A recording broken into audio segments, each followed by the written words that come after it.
eu vou contar uma história muito triste de Santa Rita de Cássia. E queria agradecer a Juliana Falcão. Santa Rita de Cássia é conhecida como a Santa das Causas Impossíveis. Em 22 de maio, dia da morte de Santa Rita, celebra-se o dia dela. Ela é conhecida como a padroeira das causas impossíveis, como protetora das viúvas ou como a Santa das Rosas. Rita, nascida também no mês de maio, no ano de 1381, nas montanhas de Roccaporena, a 5 quilômetros de Cássia, região da Umbria, na Itália, era filha única de Antônio Mancini e Amata Ferri, casal que era muito católico e do qual todos gostavam. Não sabiam escrever, mas ensinaram tudo sobre a fé em Jesus e Nossa Senhora à sua pequena filha e contaram-lhe muito sobre a vida dos santos e santas, o que contribuiu para a sua formação, evidentemente. Santa Rita de Cássia queria ser religiosa desde criança, mas seus pais a prometeram em casamento, como era o costume na época. Portanto, Rita casa-se aos 16 anos com Paolo Ferdinando, com quem teve 2 filhos. No entanto, o casamento não foi uma boa escolha, pois Paolo era infiel no matrimônio e bebia muito. Por causa dele, Santa Rita sofreu por 18 longos anos. Rita demonstrou muita paciência e resignação por tudo que sofreu, o que não poderia ser tão diferente, falando sobre o século XIV. Mesmo assim, ela nunca deixou de rezar pela conversão dele.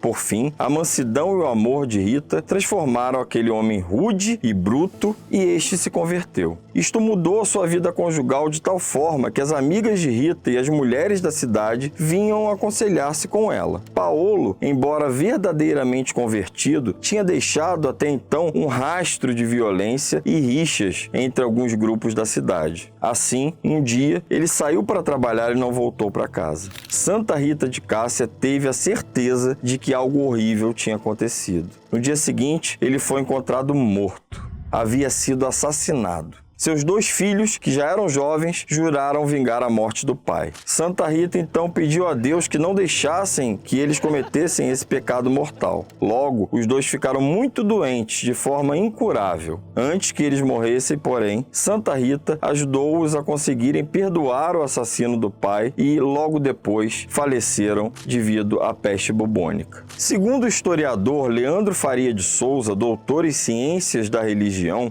formado pela PUC de São Paulo, a vida dela muda quando perde esses entes queridos. Depois que ela fica sozinha no mundo, consegue realizar o grande sonho de sua vida, que era ser religiosa. Porém, sua entrada na ordem agostiniana não foi nada amigável, o que ajudou a que Santa Rita passasse posteriormente a ser conhecida pela alcunha de Santa das Causas Impossíveis. Isto porque as freiras do convento à época não queriam aceitá-la na ordem religiosa por ter sido casada e ter tido filhos. Ela chegou a tentar 3 vezes antes de conseguir entrar. Segundo a tradição religiosa, em uma noite em que dormia, ela foi acordada por chamados de Rita, Rita, Rita.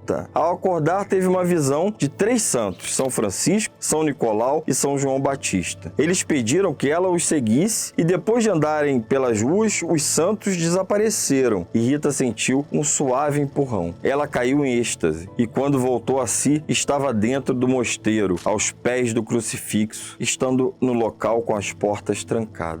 Então as freiras não lhe puderam negar a entrada. Rita viveu ali por 40 anos. Em dúvida da vocação de Rita, a Madre Superiora mandou-a regar um pedaço de madeira seca que estava no jardim do convento. Ela deveria fazer aquilo por 1 ano. Rita obedeceu com paciência e amor. Depois de 1 ano, para surpresa de todos, mais um milagre aconteceu. O galho se transformou numa videira que dá uvas até hoje. O outro milagre atribuído a ela, ainda em vida, foi o chamado Milagre da Rosa. Já perto do fim da vida, a religiosa teria sido visitada por um parente. A futura santa pediu então que o familiar lhe trouxesse uma rosa da casa onde morava. Um detalhe, era inverno na Itália, uma época de temperaturas baixíssimas. No local onde ela tradicionalmente orava, surgiu uma única rosa branca. Santa Rita de Cássia, orando aos pés da cruz, pediu a Jesus que pudesse sentir um pouco das dores que ele sentiu na sua crucificação. Então, um dos espinhos da coroa de Jesus cravou-se em sua cabeça e Santa Rita sentiu um pouquinho daquela dor terrível que Jesus passou.